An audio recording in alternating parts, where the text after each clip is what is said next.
So hey everyone, my name is Siddharth. आप सबका मेरी क्लासेस में वेलकम। आज हम लोग स्टार्ट करेंगे अपना profit and loss appropriation account. क्या होता है, कैसे बनाते हैं, ठीक है, वगैरह वगैरह। ओके, ये स्टार्ट करने से पहले मैं आपको थोड़ा सा हिंट दे देता हूँ। हम लोगों ने क्लास 11th में कैसे स्टार्ट करा था, या तो ये सीखो या फिर आप ये समझो कि एंट्री हम पूरा बुक्स ऑफ अकाउंट में रिकॉर्डिंग कैसे कर रहे थे। अगर आपको याद हो तो बेटा सबसे पहले हम लोग क्या बना रहे थे, याद है? सबसे पहले हम लोग बनाते थे जर्नल। जर्नल के बाद हम लोग क्या बनाते थे? जर्नल के बाद बनता था लेजर। लेजर के बाद बनता था हमारा ट्रायल बैलेंस, अगर आप सबको याद हो तो। एंड देन ट्रायल बैलेंस के बाद हम लोग क्या करते थे? तीन चीज़ें बनाते थे। क्या बनाते थे हम? तीन चीज़ें। क्या क्या? पहले हम बनाते थे ट्रेडिंग अकाउंट, फिर हम बनाते थे प्रॉफिट एंड लॉस अकाउंट, ठीक है, एंड उसके बाद हम लोग क्या बनाते थे? बैलेंस शीट बनाते थे। ये पूरी 11th की कहानी ऐसी चलती थी ना, हाँ है ना? ठीक है। देखो 12th में आ चुके हो तो कहते हैं देखो आप ना जर्नल करना सीख चुके हो, आप लेजर बनाना सीख चुके हो, आप इवन ये सब बनाना सीख चुके हो। तो हम आपको फिर से ये सब चीज़ें नहीं सिखाने वाले। ये आप ऑलरेडी 11th में अच्छे से सीख कर आए हो, जो कि हमने शायद अच्छे से नहीं सीखा। कोई बात नहीं, आप 11th की वीडियोज़ में जाके जर्नल एंट्री वगैरह अच्छे से देख सकते हो। आगे इतनी बात समझ में। अब क्या होता है, देखो हम जब ट्रेडिंग बना रहे थे, P&L बना रहे थे। अब मैं बात किससे कर रहा हूँ? मैं बात कर रहा हूँ पार्टनरशिप फर्म के बारे में। देखो बेटा 11th में जो था वो था सोल प्रोप्राइटरशिप वाला था। उसमें क्या था? उसमें एक ही पर्सन होता है, हाँ है ना? तो जो भी P&L अकाउंट से नेट प्रॉफिट आता था, वो सारा नेट प्रॉफिट हम कहाँ ट्रांसफ़र कर देते थे? बैलेंस शीट में। कि उसने जो भी कमाया वो सब एक ही पर्सन को जाना है, तो हम पूरा नेट प्रॉफिट उठा के बैलेंस शीट में कहाँ ऐड करते थे, याद है? उसकी कैपिटल में जाके ऐड कर देते थे, याद है? नीचे लिखते थे प्लस का नेट प्रॉफिट, और फिर बाहर अमाउंट आ जाता था हमारा। आई बात समझ में? क्योंकि हम पार्टनरशिप फर्म में हैं। अब आपको पता है पार्टनरशिप फर्म में हमेशा क्या होंगे? एक से ज़्यादा ही जने होंगे। मतलब हम यहाँ पे 2 पर्सन लेके चल रहे हैं, एक है ए और एक है बी, हाँ है ना? अब क्या होगा, जब P&L अकाउंट से हमको क्या निकलेगा? जो भी नेट प्रॉफिट आएगा या फिर जो हमें क्या आएगा, नेट लॉस आएगा, वो कभी भी डायरेक्ट क्या नहीं कर सकते हम लोग, उसको बैलेंस शीट में ट्रांसफ़र नहीं कर सकते। आई बात समझ में? क्योंकि अब जो फर्म है, फर्म क्या करेगी? फर्म देखो P&L अकाउंट में तो पूरा बिजनेस का हिसाब चलता है कि बिजनेस ने कहाँ से इनकम कमाई, बिजनेस ने किस किस को वो कहाँ का अपने खर्चे करे। जब अब जो नेट प्रॉफिट होता है, अब ये नेट प्रॉफिट से क्या करा जाएगा? जो पार्टनर को देना चाहिए वो दिया जाएगा। तो यानी P&L अकाउंट और बैलेंस शीट के बीच में हमें 2 अकाउंट बनाने पड़ेंगे। क्या बनाने पड़ेंगे? हमें 2 अकाउंट बनाने पड़ेंगे, जिसमें पहला जो हम बनाते हैं वो हम बनाते हैं प्रॉफिट एंड लॉस एप्रोप्रिएशन। क्या बनाते हैं हम लोग बेटा? Profit and loss appropriation account. और दूसरा हम लोग बनाते हैं पार्टनर्स कैपिटल अकाउंट। क्या बनाते हैं हम लोग? Partners capital account.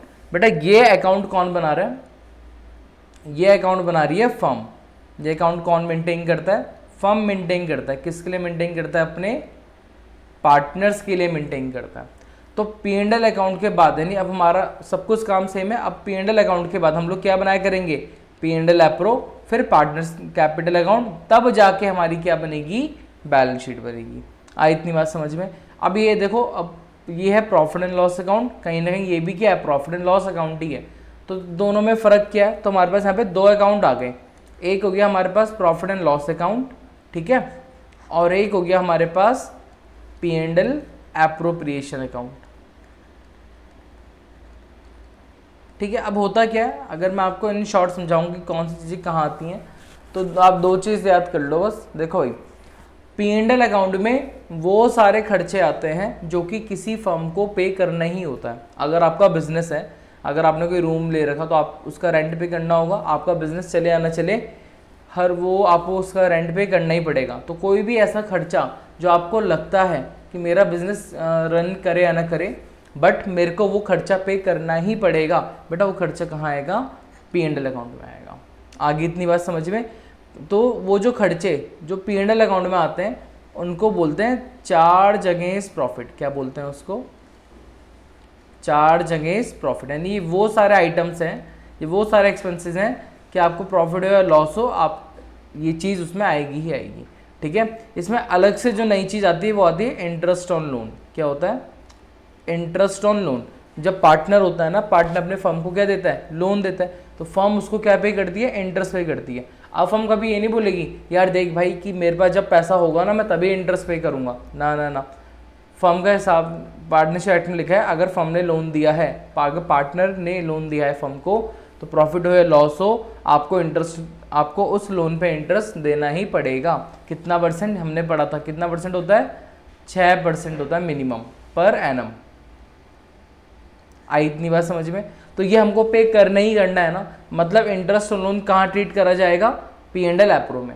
Interest loan हटाने के बाद अब क्या होगा यहाँ, अब यहाँ क्या आता है P&L एप्रो में, बेटा P&L एप्रो में सारा का सारा हिसाब किया जाएगा हमारे पार्टनर्स के लिए। बेसिकली ये अकाउंट किसके लिए बनाया जा रहा है, ये अकाउंट बनाया जा रहा है हमारे पार्टनर्स के लिए। पार्टनर क्या क्या मांगता है, पार्टनर हमसे सैलरी मांगता है, पार्टनर हमसे कमीशन मांगता है, पार्टनर हमसे अपनी कैपिटल पे इंटरेस्ट मांगता है वगैरह वगैरह। तो ये सारी चीज़ें हम तभी देंगे पार्टनर को जब कंपनी, जब फर्म के पास क्या पड़ा होगा, प्रॉफिट पड़ा होगा। ये देखो जब कंपनी के पास क्या पड़ा होगा, प्रॉफिट पड़ा होगा, तभी जाके हम क्या करेंगे, इन चीज़ों को बांट पाते हैं। आई बात समझ में? इस मतलब प्रॉफिट एंड P&L एप्रोप्रिएशन में वो सारी चीज़ें आती हैं कि ये तभी दिया जाएगा जब आपके पास क्या होगा, प्रॉफिट होगा। आई इतनी बात समझ में? चलो भाई अब हम आगे बढ़ते हैं फटाफट से, और हम हेडिंग डालते हैं अपना, क्या हम सीख रहे थे, profit and loss appropriation account. Profit and loss appropriation account. Okay देखो फॉर्मेट तो सिंपल है, थोड़ा किनारे से करके लिखते हैं हम। सिंपल आएगा पहले पर्टिकुलर, ठीक है, लाइन अजीब सी बन रही है, पर्टिकुलर अमाउंट, ये डेबिट और साइड वाला हो गया, ठीक है। फिर मैंने लिखा पर्टिकुलर, ओके, और फिर से हमारा क्या आ गया, पर्टिकुलर अमाउंट। तो ये तो मेरा फॉर्मेट है, लेजर की तरह है, हाँ है ना। अच्छा कुछ चीज़ें समझो पहले तो, अगर आपको 11th के कॉन्सेप्ट अच्छे से याद है तो क्या बोलता था मैं पहले, अरे बाल अजीब से हो रहे, हाँ ये आपको था, ये है डेबिट वाला साइड और ये है हमारा क्रेडिट वाला साइड, कोई दिक्कत तो नहीं है बेटा। P&L एप्रोप्रिएशन अकाउंट कैसा है, नॉमिनल अकाउंट है। P&L एप्रोप्रिएशन अकाउंट कैसा होता है, नॉमिनल अकाउंट की तरह होता है। नॉमिनल अकाउंट का रूल क्या बोलता था, नॉमिनल अकाउंट का रूल बोलता है debit all expenses and losses, credit all income and gain. मतलब जो भी खर्चा होगा वो सारा किस साइड रिकॉर्ड करा जाएगा, डेबिट साइड, और जो भी इनकम होगी वो किस साइड रिकॉर्ड करी जाएगी, हमारे क्रेडिट साइड। आगे इतनी बात समझ में? ये अकाउंट ध्यान रहे फर्म बना रही है, तो फर्म अपने पॉइंट ऑफ व्यू से सोचेगी, यानी जो पार्टनर को मिल रहा होगा वो पार्टनर के लिए तो वो इनकम होगी, बट क्योंकि फर्म पे कर रही है, फर्म के लिए वो क्या होगा, एक्सपेंस, और हम उसे क्या दिखाएंगे, अपने एक्सपेंस। ऐसे अगर पार्टनर से कुछ मिल रहा होगा तो वो पार्टनर के लिए तो खर्चा है, बट हमारे लिए क्या है, इनकम है, तो फर्म उसे किस साइड दिखाएगी, इनकम साइड। एक चीज याद कर लो आप लोग यहाँ पे, ऐसे याद करो, profit to firm, profit to firm and loss to partner. मतलब अगर फर्म का फायदा पार्टनर का नुकसान, पार्टनर का फायदा फर्म का नुकसान। आई बात समझ में? ये एक्चुअली होने वजह आप ये समझोगे अगर पार्टनर को मिल रहा है तो फर्म से जा रहा होगा, तो हम यहाँ पे फर्म का पॉइंट ऑफ व्यू से हमेशा अकाउंट प्रिपेयर करेंगे। अब क्या होता है, सबसे पहले क्या होता है, यहाँ पे आता है प्रॉफिट। वहाँ नेट प्रॉफिट निकाला था कहाँ पे, P&L एप्रोप्रिएशन से कौन सा अकाउंट बनता है पहले, प्रॉफिट एंड लॉस अकाउंट। तो वहाँ से हमको क्या आया होगा, नेट प्रॉफिट आया होगा। तो सबसे पहले हम वहाँ पे क्या कर देंगे, नेट प्रॉफिट उतार देंगे अपने यहाँ पे। आई बात समझ में? अरे यार नेट प्रॉफिट पूरा लिख देते हैं, नेट प्रॉफिट, ये मेरे पास आ गया नेट प्रॉफिट। आगे इतनी बात समझ में? अगर नेट लॉस होता तो मैं उसको किस साइड दिखा देता, टू नेट लॉस। आगे इतनी बात समझ। अब मुझे क्या करना है, अब मुझे बारी बारी से हर वो चीज़ देनी है पार्टनर को जो पार्टनर मांग रहा था। पार्टनर क्या मांगता है, देखो 4-5 चीज़ें थी यहाँ पे, कहाँ गया, पार्टनर 4-5 चीज़ें मांगता है। पार्टनर सैलरी मांगता है, पार्टनर इंटरेस्ट ऑन कैपिटल मांगता है, पार्टनर बोले तो कमीशन मांगता है। अब देखो सपोज करते हैं पहले सैलरी पे, पार्टनर ने हमसे क्या मांगी, पार्टनर ने मांगी हमसे क्या, सैलरी। अब सैलरी किसको मिलेगी, पार्टनर को। इनकम किसकी, पार्टनर की। खर्चा किसका, फर्म का। तो खर्चा तो हमारा है ना, तो हम सिंपल खर्चे साइड दिखा देंगे। मैं सिंपल से लिखूंगा टू सैलरी। एक बार ए के लिए कैलकुलेट करी, एक बार बी के लिए कैलकुलेट करी, ये मैंने सैलरी निकाल दी और टोटल क्या कर दिया मैंने, ये लिख दिया मैंने बाहर की तरफ, टोटल बाहर कर दिया। जैसे सैलरी दी ऐसे ही क्या देते हैं, उनको कमीशन भी देते हैं। तो हम लिखा ठीक है भाई टू कमीशन, एक बार ए के लिए एक बार बी के लिए, क्योंकि कमीशन पार्टनर को मिलेगा, खर्चा किसका, फर्म का, तो फर्म की साइड रिकॉर्ड कर दिया। अब क्या होता है, पार्टनर जो होता है वो बोलता है कि मुझे ना इंटरेस्ट ऑन कैपिटल चाहिए। क्या चाहिए बोल मेरे को, इंटरेस्ट ऑन कैपिटल। मैंने डिस्कस करा था शायद इंटरेस्ट ऑन कैपिटल, अगर याद नहीं आ रहा तो फिर से फटाफट से शॉर्ट में समझ लो। देखो इंटरेस्ट ऑन कैपिटल मतलब क्या होता है, पार्टनर बोलता है कि सर मैंने आपको पैसा दिया है एज अ कैपिटल के तौर पे, फर्म कह रही हाँ जी आपने दिया है। पार्टनर कह रहा अगर ये पैसा लेके मैं कहाँ जाता, अगर ये पैसा लेके मैं बाहर जाता, बैंक में देता, कहीं भी लगाता, तो मेरे को वहाँ से क्या मिलता, इंटरेस्ट मिलता, क्योंकि अभी पैसा मैंने आपको दिया है तो अब मेरे को उस पर क्या चाहिए, इंटरेस्ट। फर्म कहती है ठीक है हम आपको इस पर क्या देंगे, इंटरेस्ट देंगे। ठीक है, तो कैपिटल पे क्या मिल रहा है, इंटरेस्ट, इसलिए इंटरेस्ट ऑन कैपिटल किसको मिलेगा, पार्टनर को, खर्चा किसका, फर्म का। आगे इतनी बात समझे, तो मैं पे लिख दूंगा टू इंटरेस्ट ऑन कैपिटल, एक बार ए के लिए निकाला, एक बार बी के लिए निकाला। ठीक है, और हमने यहाँ टोटल कर दिया बाहर। ठीक है, जैसे ही इंटरेस्ट ऑन कैपिटल था, अब क्या हुआ, फर्म ने बोला देखो तुम ना मेरे यहाँ से ड्राइंग निकालते हो, तो मेरे यहाँ से पैसा विड्रॉ करते हो कभी कभी, जिसको हम लोग क्या बोलते हैं, ड्राइंग्स बोलते हैं। फर्म ने क्या करे, पैसा निकाल के मैं बाहर इन्वेस्ट करती, बाहर इन्वेस्ट करता तो मुझे वहाँ से क्या मिलता, इंटरेस्ट मिलता, क्योंकि अब मुझे इंटरेस्ट तो मिलने से रहा, तो अब ये इंटरेस्ट मुझे तुम लोग दोगे, तो अब आप तुम मुझे अपनी ड्राइंग्स पे क्या दोगे, इंटरेस्ट दोगे। तो इस बार खर्चा किसका है बेटा, इस बार खर्चा है किसका, पार्टनर का, क्योंकि इंटरेस्ट ऑन ड्राइंग कौन पे करेगा, पार्टनर, किसको, फर्म को, तो फर्म की क्या हुई, इनकम। तो इंटरेस्ट ऑन ड्राइंग हम किस साइड रिकॉर्ड कर देंगे, बाय साइड। मैंने सिंपल लिखा बाय इंटरेस्ट ऑन ड्राइंग। एक बार हमने ए के लिए कैलकुलेट करी, एक बार हमने बी के लिए कैलकुलेट करी, और टोटल हमने ड्राइंग से दिखा दी, हम लोगों ने बाहर दिखा दी। आई इतनी बात समझ में। एक इसमें टॉपिक और आता है जनरल रिजर्व का, जो कि हम लोग यहाँ लिखते हैं, कहाँ पे, टू जनरल रिजर्व। अभी कंफ्यूज मत होना, अभी इसको रहने दो, ठीक है, फिलहाल यहाँ डाल देते हैं। एक काम से हटा दो, कन्फ्यूजन ही ना हो यार। ठीक है, अब हमें क्या करना है, हमारा काम सिंपल, अब हमको क्लोज करना है ये वाला अकाउंट। क्या, अकाउंट क्लोज करने का तो सिंपल तरीका होता है, अगर इनकम वाली साइड ज़्यादा है, अरे सिंपल सा फंडा है यार, कहाँ गया मेरे लाल पेन, अगर इनकम वाली साइड ज़्यादा है तो दोनों तरफ का बैलेंस वहीं लिखेंगे ना। तो अब बताओ आपको प्रॉफिट हो रहा है, लॉस हो रहा, तो भैया हमको क्या हो रहा है, हमको हो रहा है प्रॉफिट। सपोज करो ये था, ये टोटल कर दिया मैंने, ठीक है। अगर ये वाली साइड ज़्यादा है और ये वाली डेबिट वाली साइड कम है, तो हमको ओवरऑल प्रॉफिट हो रहा होगा। अरे इनकम ज़्यादा खर्चे कम है ना, अब जो भी प्रॉफिट होगा, अब जो बच गया, सपोज करो कंपनी के पास 1 लाख का नेट प्रॉफिट बचा था, जिसमें से कंपनी ने दोनों को सैलरी बांट दी 20,000, दोनों को इंटरेस्ट ऑन कैपिटल बांट दी 30,000, ठीक है, दोनों को कमीशन दे दिया 20,000, तो और कहीं ना कहीं बोलो तो 1 लाख में से 20, 30, 70,000 कम कर चुके हैं, अभी भी 30,000 बच गया। अब ये बचा हुआ प्रॉफिट जो होगा बांटने के बाद, अगर कुछ बच गया, तो अब ये प्रॉफिट डायरेक्ट कर जाता है पार्टनर्स कैपिटल में अकाउंट होता है। सिंपल लिखूंगा टू पार्टनर्स कैपिटल अकाउंट, और ये वाला बैलेंस कुछ ए में और कुछ बी में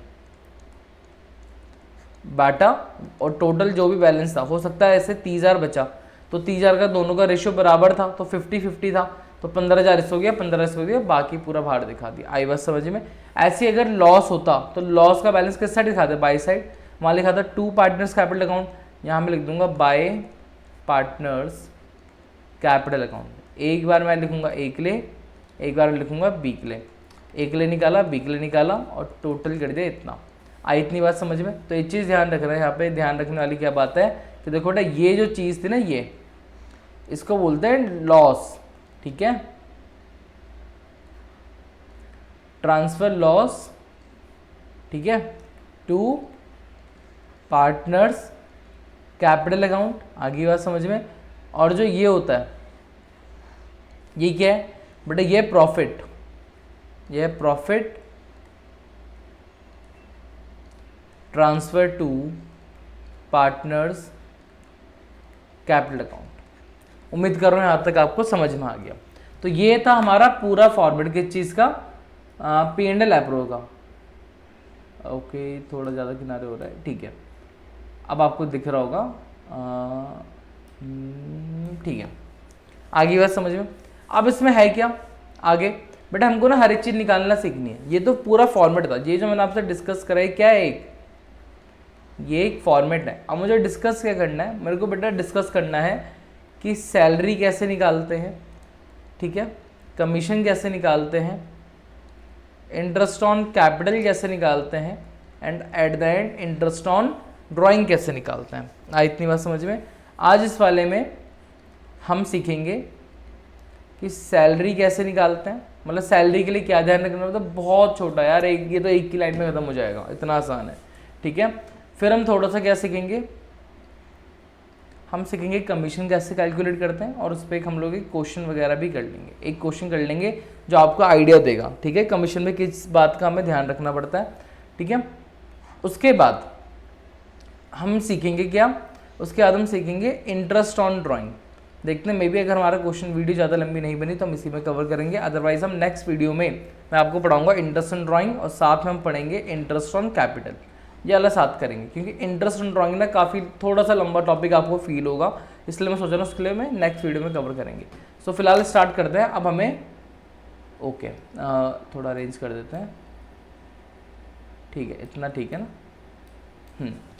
तो हम लोगों ने ये सब निकालना सीखा धीरे धीरे। अब हम समझते हैं कि सैलरी कैसे कैलकुलेट करते हैं। उम्मीद कर रहा हूँ आप लोगों ने फॉर्मूला नोट कर लिया होगा। चलो आ जाए, नीचे आ जाए, नीचे आ जाए, नीचे आ जाए, नीचे आ जाए, नीचे आ जाओ, ठीक है।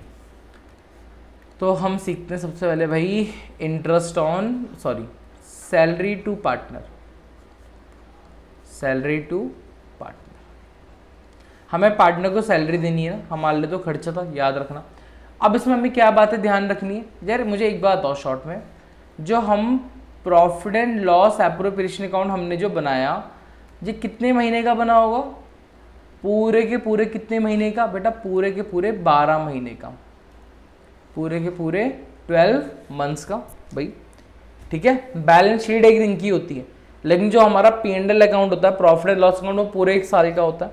हमारा क्या बोलते P&L एप्रोप्रिएशन भी जो होता है वो कितने होता है, पूरे के पूरे, कहाँ गया मेरा, पूरे के पूरे 12 महीने का होता है। आई बात समझ में। यानी P&L एप्रो में लिखा जाने वाला हर एक अमाउंट कितने महीने का होना चाहिए, 12 महीने का होना चाहिए। तो जो सैलरी होती है ना, सैलरी के लिए बस हमें इतना ध्यान रखना पड़ता है, it must be for 12 months. Salary कैसे होनी चाहिए, 12 मंथ्स की होनी चाहिए। ऐसा मैं क्यों बोल रहा हूँ, देखो कभी कभी क्या होता है, एग्जाम्पल्स के बेसिस में समझ लेते हैं। कभी कभी ना लिखा होता है, ऐसे लिखा होगा, A is entitled to a salary of ₹5,000 per month. क्या लिखा हुआ है कि ए है, ए को क्या देनी है, ए को हमें सैलरी देनी है, कितनी, 5,000 पर मंथ देनी है, हाँ है ना। तो जब हम P&L एप्रो में दिखाएंगे ना, जब मैं P&L एप्रोप्रिएशन अकाउंट बनाऊंगा, वहाँ पे मैंने डेबिट साइड ना फॉर्मूला रखता है, पर्टिकुलर अमाउंट, फिर पर्टिकुलर, फिर अमाउंट। तो उसका जो डेबिट वाला साइड है, मैंने यहीं तो लिखा था टू सैलरी। तो जब मैं टू सैलरी लिखूंगा, ए के लिए निकालूंगा, तो मैं 5,000 को कितने से मल्टीप्लाई करूंगा, 12 से। आई इतनी बात समझ में, क्योंकि हर महीने 5,000 मिल रही थी, तो मुझे उसे पूरे 12 महीने से दिखाना पड़ेगा। आई बात समझिए, इसलिए मैंने बोल रहा सर ये वाला लाइन ध्यान रखनी पड़ती है, ये है जो सैलरी होती है पूरे 12 महीने की होती है। अच्छा, अगर ऐसे लिखा होता, जैसे 5,000 पर मंथ, अगर इस केस कहाँ गया, हाँ, अगर इसकी जगह ऐसा लिखा होता, क्या बोलते हैं, 25,000 per annum, 25,000 per annum. Per annum का मतलब क्या होता है कि पूरे 12 महीने की सैलरी कितनी है, 25,000। तो क्या अब मुझे इसमें मल्टीप्लाई बाय 12 करने की जरूरत है, आंसर इज नो। आगे बात समझ में। अच्छा, ऐसा हो सकता है कि आपको 5 मंथ की सैलरी दे रखी, ऐसा लिखा हुआ 5 मंथ्स सैलरी, कितना दे रखा उन्होंने दे रखा है 10,000। कितना दे रखा है, 10,000। अब हमें तो पूरे 12 महीने की चाहिए होती है, तो दिमाग लगाओ ना, 10,000 कितने महीने की है, 5 महीने की है। अरे यार सिंपल, कुछ नहीं करना, 10,000 को डिवाइड कर देना, कितने से, 5 से। जब आप 5 से डिवाइड करोगे तो 1 महीने की सैलरी आ जाएगी, आपको 1 की वैल्यू पता है, तो डायरेक्ट कितने से मल्टीप्लाई कर दो, 12। तो 5 1 जा, 5 2 जा 2,000, 12 2 जा कितना हो गया, 24,000। तो ये हो गई आपकी सैलरी। तो ये चीज़ ध्यान रखना, बस इतनी कैलकुलेशन करनी पड़ती है हमको सैलरी वाले केस में। आई इतनी बात समझ में, चलो बढ़िया। अब अच्छा, इसको स्क्रीनशॉट ले रहे हो, स्क्रीनशॉट ले लो, ले लिया। चलो अब आगे बढ़ते हैं, ठीक है। जो भी पढ़ा रहा हूँ, हो सके आप इसके नोट्स वगैरह अच्छे से प्रिपेयर कर रहे हो। अब हमें क्या सीखना है बेटा, अब हमको दूसरी चीज़ सीखनी है, क्या, कमीशन। ठीक है। आप जब कोई एक्स्ट्रा काम करते हो ना, बदले में आपको क्या मिलती है, कमीशन वगैरह मिलती है। जो इनकम जॉब कमाते हैं उसको कमीशन वगैरह बोल देते हैं। तो कमीशन टू पार्टनर है ना, कमीशन निकालनी पड़ती है। देखो मोस्ट ऑफ द केसेस में कमीशन जो कैलकुलेट करते हैं वो नेट प्रॉफिट पे करते हैं। किस पे कैलकुलेट करते हैं हम हमेशा, नेट प्रॉफिट पे करते हैं। आई बात समझ में। या कभी कभी हम किस पे भी करते हैं, सेल्स पे भी करते हैं। आई बात समझ में। ऐसे कंपनी ने बोला कि अगर आपने 10 लाख की सेल करवा दी, हम आपको प्रॉफिट का 10% देंगे या सेल का 10% आपको देंगे। तो मानो अगर आपने सेल कराई 10 लाख, तो आपको 10 लाख का 10% कितना होता है, 1 लाख। तो 1 लाख क्या हो जाएगा, आपको मिल जाएगा। आई इतनी बात समझ में। ये होता है वही चीज़, नेट प्रॉफिट वगैरह वगैरह। ठीक है।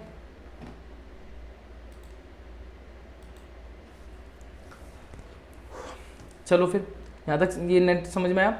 अब क्या होता है, जो हम बेटा कमीशन निकालते हैं ना,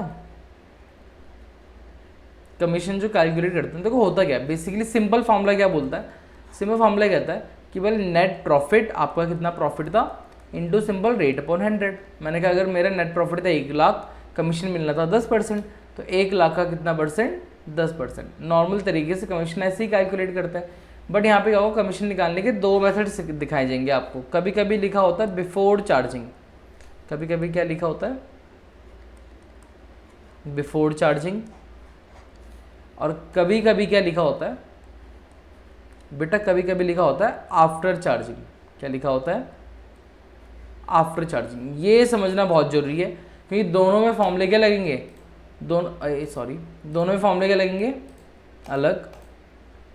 थोड़ा सा सेंटर में आ जाएगा, नहीं, हाँ जी, क्या बोला ने, बिफोर चार्जिंग में फॉर्मूला अलग लगता है और आफ्टर चार्जिंग में फॉर्मूला अलग लगता है। हम कंफ्यूज हो जाते हैं कि कब लगेगा बिफोर चार्जिंग और कब लगेगा आफ्टर चार्जिंग। आई बात समझे।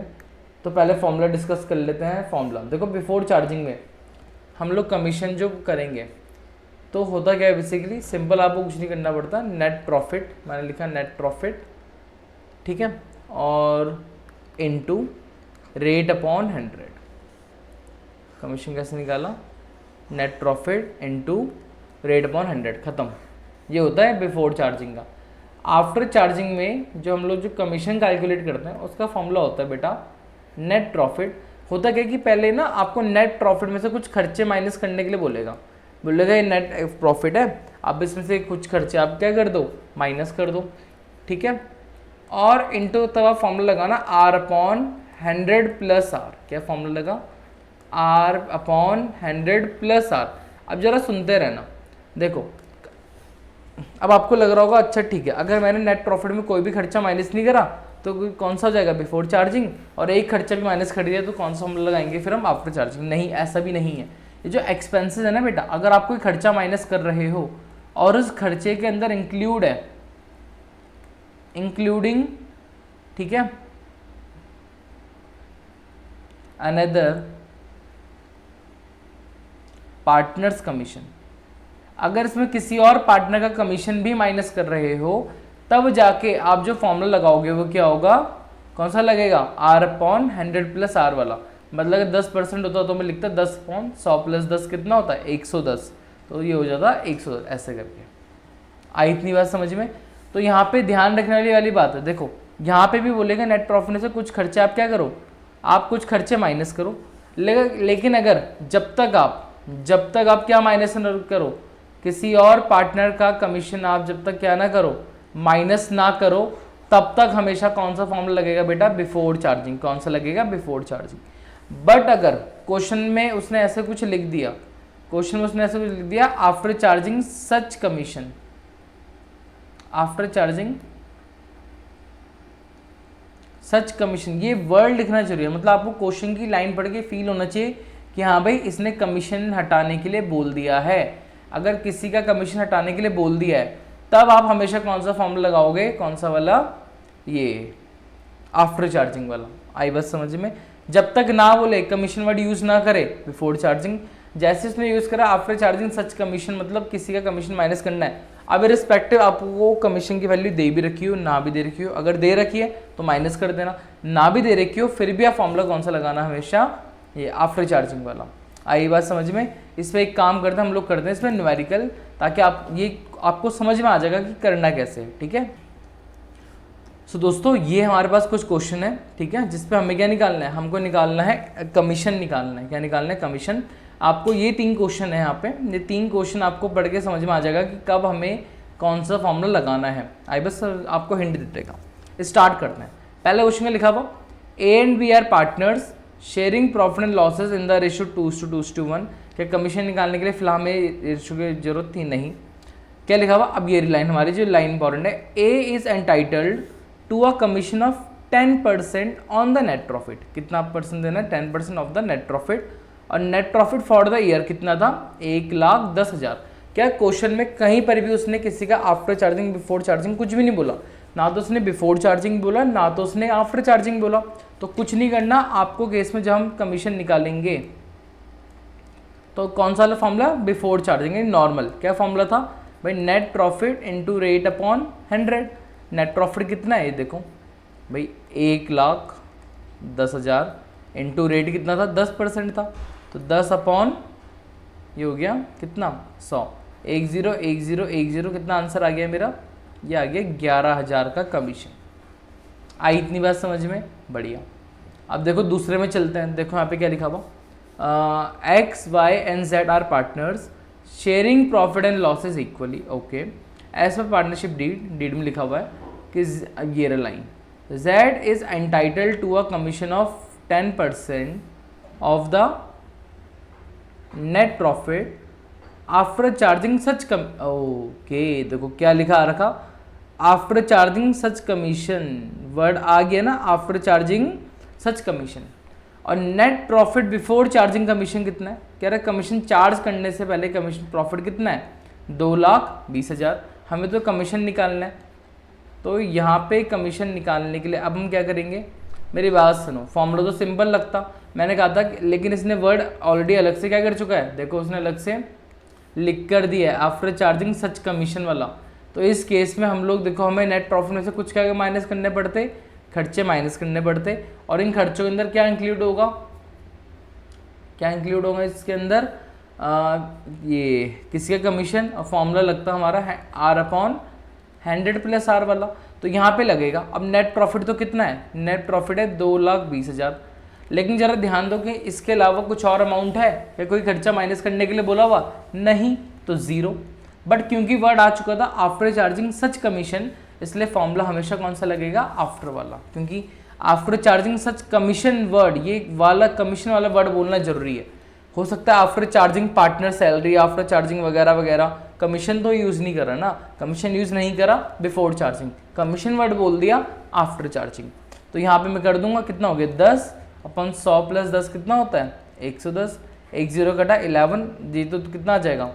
ये हो जाएगा 2,20,000 अपॉन कितना? 11। तो सॉल्व करोगे कितना आंसर आ जाएगा? 20,000। आई इतनी बात समझ में? चलो, अगर इससे संतुष्टि नहीं हुई तो एक क्वेश्चन और कर लेते हैं। ये रहा क्वेश्चन, क्या लिखा हुआ? ठीक है, ये बहुत इंपॉर्टेंट है, ये आपके डाउट बहुत अच्छे से क्लियर कर देगा। X and Y partners in a firm, ठीक है।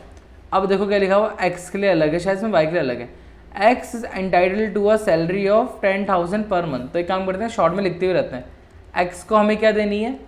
एक्स को हमें देनी है सैलरी। एक्स की सैलरी कितनी लिखी हुई है?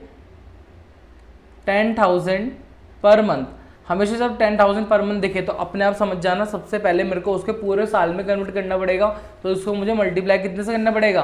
12 से। जब मैं 12 से मल्टीप्लाई करूँगा तो पूरे साल की कितनी हो जाएगी? 1,20,000 पर एनम। अब ये वाला अमाउंट मेरा सही है। आगे बात समझ में? अब आगे बढ़ते हैं। एंड अ कमीशन ऑफ 10%, यानी एक्स क्या देना है हमें? एक्स के लिए कमीशन निकालना है, वो अब हम कैलकुलेट करेंगे। जरा पढ़ते हैं आगे क्या लिखा हुआ। एंड एक्स के लिए कमीशन निकालना है कितना परसेंट? 10% ऑफ द, किस पे निकालना है? नेट प्रॉफिट, ठीक है। आफ्टर पार्टनर्स सैलरी, पार्टनर्स यानी जितने भी पार्टनर हैं सबकी salary, but before charging commission. But क्या बोला उसने? But before charging commission. यानी एक्स के लिए जब कमीशन निकाला जाएगा तो नेट प्रॉफिट में से क्या माइनस करी जाएगी? नेट प्रॉफिट में से क्या माइनस करा जाएगा? सैलरी किसकी? दोनों पार्टनर की, एक्स की वाई की। क्या वाई की सैलरी थी? देखो आगे लिखा हुआ, Y is entitled to a salary of 25,000 per annum. भाई वाई की सैलरी दे रखी है कितनी? 25,000 पर एनम, पी ए मान होता है पर एनम, तो क्या मेरे को इसको 12 महीने से मल्टीप्लाई करने की जरूरत है? नहीं, 25,000 को 25,000 ही लिखेंगे। आगे बात समझ में? ठीक है। अब एक्सले देखो क्या था, एक्सले बोला कि आप जब एक्सले कमीशन निकालोगे after partner salary, after partner salary का क्या मतलब होता है कि आप नेट प्रॉफिट में से क्या माइनस कर देना? पार्टनर की सैलरी माइनस कर देना। आगे बात समझ में? ठीक है। और वाई के लिए लिखा था Y is entitled to a salary of 25,000 per annum and a commission of 10% of the net profit after charging all commission, after charging all commission partner salary. मतलब वाई के लिए बोला कि जब वाई के लिए कमीशन निकालोगे, किस पे निकालना है? 10% किसका? नेट प्रॉफिट का। आफ्टर चार्जिंग ऑल कमीशन मतलब जब सारे कमीशन, अगर आपने किसी का कमीशन दिया है अभी तो उसका कमीशन माइनस कर देना। यस, हमने किसका कमीशन दिया है अभी? एक्स का, तो प्रॉफिट में से किसका कमीशन माइनस करना पड़ेगा? एक्स का। आगे बात समझ में? क्योंकि कमीशन माइनस हो चुका है तो फॉर्मूला कौन सा लगेगा? आफ्टर चार्जिंग वाला, यानी वाई के लिए लगाएंगे आफ्टर चार्जिंग और एक्स के लिए लगाएंगे हम बिफोर चार्जिंग। आगे बात समझ में? Net profit before providing for partner salary and commission for the year ended 31 March 2019 was ₹4,20,000। मतलब क्या मतलब है इसका? कि अभी तक हमने इस नेट प्रॉफिट में से ना तो सैलरी माइनस करी है और ना ही हमने किसी का कमीशन माइनस करा है। बहुत आसान है। अब हम क्या निकालना स्टार्ट करेंगे? अब हम निकालेंगे कमीशन। सबसे पहले हम कमीशन किसके लिए निकालेंगे? एक्स के लिए। तो क्या निकालना था हमें? नेट प्रॉफिट में से क्या माइनस करना है? एक तो एक्स की सैलरी, ठीक है, प्लस किसकी सैलरी माइनस करनी है हमें? वाई की सैलरी, दोनों की सैलरी। और ये जो आएगा इसका कितना? रेट अपॉन 100, क्योंकि वर्ड क्या है? बिफोर चार्जिंग कमीशन था, इसलिए फॉर्मूला कौन सा लगा है? बिफोर चार्जिंग वाला। नेट प्रॉफिट कितना था बेटा? नेट प्रॉफिट था 4,20,000 माइनस का। एक्स की सैलरी कितनी थी पूरी साल की? बेटा ये थी 1,20,000, ठीक है। माइनस वाई की सैलरी कितनी है भैया? 25,000, ओके। Minus into simple 10/100। तो जब मैं कैलकुलेट करूंगा 4,20,000 में से 1,20,000 गया, बचे 3,00,000, 3,00,000 में से 25 गया तो कितना बचा? ये बचा 275,000। एक जीरो तो यहाँ से कम और एक जीरो इंटू 1/10, एक जीरो यहाँ से कम।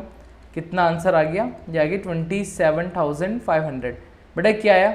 ये आया है एक्स का कमीशन। किसका कमीशन आया? ये एक्स का कमीशन। आगे बात समझ में? अब हमें क्या निकालना है? एक मिनट। अब हमें निकालना है वाई के लिए। हमको निकालना है वाइस कमीशन, ठीक है। सेम कहानी थी कि हमें नेट प्रॉफिट में से क्या करना है? आप उसमें लिखा था आफ्टर चार्जिंग। फिर से क्वेश्चन पढ़ लेते हैं। वाई के लिए था and a commission of 10% of the net profit after charging all commission and partner salary. यानी वाई के लिए भी हमें क्या करना पड़ेगा? माइनस करना पड़ेगा। क्या चीज़ माइनस करनी पड़ेगी? सारी की सैलरी। तो हम माइनस करेंगे एक्स की सैलरी, माइनस करेंगे किसकी? वाई की सैलरी, और माइनस करेंगे कमीशन। अभी हमने कमीशन दिया ना, ये वाला किसको दिया? एक्स का कमीशन। तो माइनस कर देंगे एक्स का कमीशन। क्या हमने कमीशन माइनस कर दिया? हाँ जी, माइनस कर दिया है। इसलिए अब फॉर्मूला कौन सा लगेगा बेटा? आफ्टर चार्जिंग वाला, 100 + R वाला। उम्मीद कर रहा हूँ आपको कमीशन वाला पार्ट अच्छे से क्लियर हो गया होगा। तो फॉर्मूला हो गया कितना? ये हो गया 4,20,000 माइनस कितना करेंगे? 1,20,000 माइनस कितना करेंगे? 25,000 एंड माइनस कितना करेंगे? Extra commission. कितना होता है? 27,500 इंटू कितना हो जाएगा? 10/100 + 10 कितना होता है? 110। तो ये तो शायद अभी हमने कैलकुलेट करा था ना इतना, यहाँ से यहाँ तक कितना आया था? 275। तो 275 में इतना और माइनस करना है। तो 2,75,000 में से 25 माइनस हुए कितना होता है? 250, 3,000, 247,500। तो बेटा ये पूरा माइनस करने के बाद आएगा, ये आ गया 247,500। एक जीरो कम हो गया, इंटू कितना करना है? 1/11। तो 11 से डिवाइड कर लेते हैं पहले तो जाएगा 11 2 × 22, बचा कितना? 2। फिर अगेन 11 2 × 22, बचा कितना? 5। 11 5 × 55 और 2 0। तो ये हमारा क्या आ गया? इंटरेस्ट ऑन, सॉरी ये आ गया हमारा कमीशन। तो उम्मीद कर रहा हूँ बच्चों आपको इस वाली वीडियो में समझ में आया होगा कि कमीशन कैसे निकालते हैं, प्रॉफिट एंड लॉस अकाउंट का फॉर्मेट कैसे प्रिपेयर होता है। आई बात समझ में? आपको ये ध्यान रखना है कि किसी का कमीशन सिर्फ तभी माइनस आफ्टर चार्जिंग वाला तभी लगाना जब क्वेश्चन स्पेसिफिकली बोल दे आफ्टर चार्जिंग कमीशन, उसने कमीशन वर्ड वाला यूज़ होना चाहिए। अगर कमीशन नहीं बोला हटाने के लिए, हमेशा कौन सा लगाना, बिफोर चार्जिंग। आई बात समझ में। सर आई थिंक वीडियो काफ़ी लंबा हो चुका है, तो एक काम करते हैं, इस वीडियो का आज इतना ही रखते हैं। इससे नेक्स्ट वाली वीडियो में हम लोग कवर करेंगे अपना interest on capital and interest on drawing. आगे बात समझ में। फिर हम कुछ क्वेश्चन करेंगे P&L अप्रो पे, क्योंकि देखो बेटा अभी हमें क्या करा, अभी ना हमने सीखा है, क्या चीज़ सीखा हमने अभी हमने सीखा कि फॉर्मेट कैसे बनाते हैं। आज हमने फॉर्मेट बनाना सीखा कि फॉर्मेट में आती क्या क्या है। अब हम बारी बारी चीज़ सीख रहे हैं। हमने सैलरी निकालना सीख लिया, ठीक है, हमने कमीशन निकालना सीख लिया, इंटरेस्ट ऑन कैपिटल निकालना सीखेंगे, इंटरेस्ट ऑन ड्राइंग निकालना सीखेंगे। तो हम एक ऐसा क्वेश्चन करेंगे कि जिसमें हमें क्या बनाना होगा, P&L एप्रोप्रिएशन अकाउंट बनाना होगा। ठीक है, आज इस वीडियो को इतना ही रखते हैं, आपसे मिलते हैं हम नेक्स्ट वीडियो में। ओके, धन्यवाद।